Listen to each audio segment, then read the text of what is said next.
bohong.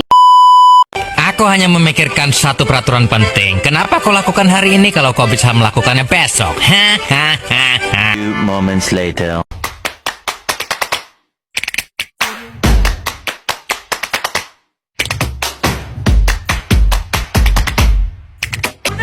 Come now, give it to us all that money. Super bonuses, we work so hard, it's not funny. It's time to celebrate. Let's have a ball. Konsep asesmen kurikulum IPS. Asesmen suatu proses sistematis untuk mengumpulkan, menganalisis, dan menginterpretasikan informasi terkait proses hasil belajar siswa dengan tujuan utama agar dapat memberikan umpan balik yang konstruktif agar memperbaiki proses pembelajaran ke depannya. Jadi asesmen ini dilakukan untuk dapat mengukur tingkat keberhasilan siswa dalam proses pembelajaran. Jadi asesmen yang baik itu dapat memotivasi siswa agar lebih belajar dan mengantar siswa dalam proses hasil belajar yang maksimal.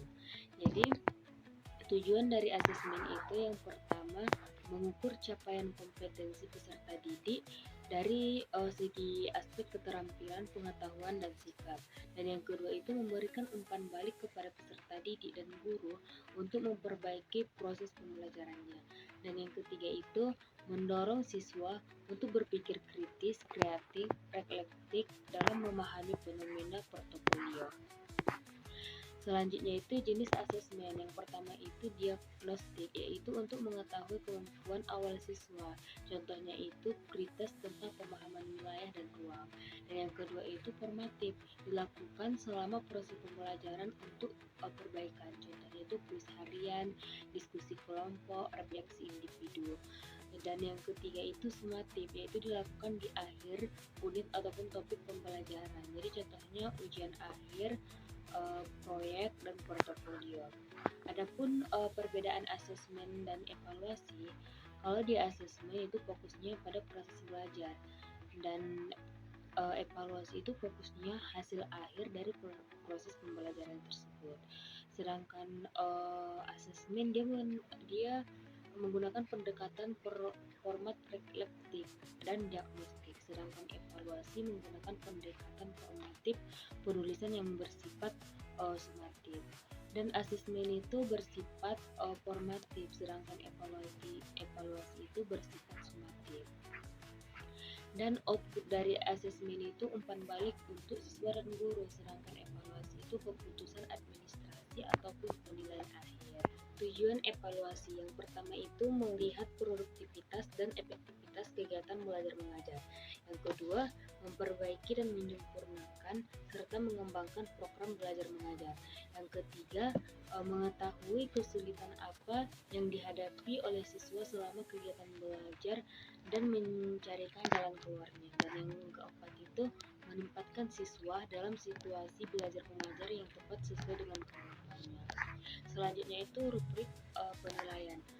Rubrik penilaian ialah suatu alat penting dalam proses asesmen yang digunakan dalam menilai ketercapaian kompetensi siswa secara objektif dan sistematis pada pembelajaran IPS. Rubrik penilaian telah dikembangkan untuk dapat mengukur berbagai aspek kemampuan siswa, termasuk pengetahuan konseptual, keterampilan berpikir kritis, serta pemecahan masalah dan sikap sosial. Jadi adapun fungsi utama rubrik ini ialah memberikan panduan yang jelas bagi guru dalam melakukan penilaian hasil belajar siswa secara objektif, konsisten, dan transparan. Adapun langkah penyusunan rubrik IPS yang pertama itu menentukan tujuan dan kompetensi yang dinilai. Yang kedua itu menentukan jenis rubrik, bisa dia rubrik holistik ataupun rubrik analitik. Yang ketiga itu menentukan kriteria. Yang pertama itu penilaian pemahaman konsep sosial atau sejarah ketepatan penggunaan data dan informasi. Keterampilan berpikir kritis dan analisis kemampuan menyampaikan argumen secara logis. Terus sikap kerjasama dan tanggung jawab. Yang keempat itu menentukan skala penilaian. Dan yang kelima itu menuliskan deskripsi kinerja pada setiap tingkat. Dan yang keenam itu uji coba dan revisi serta menggunakan rubrik secara transparan.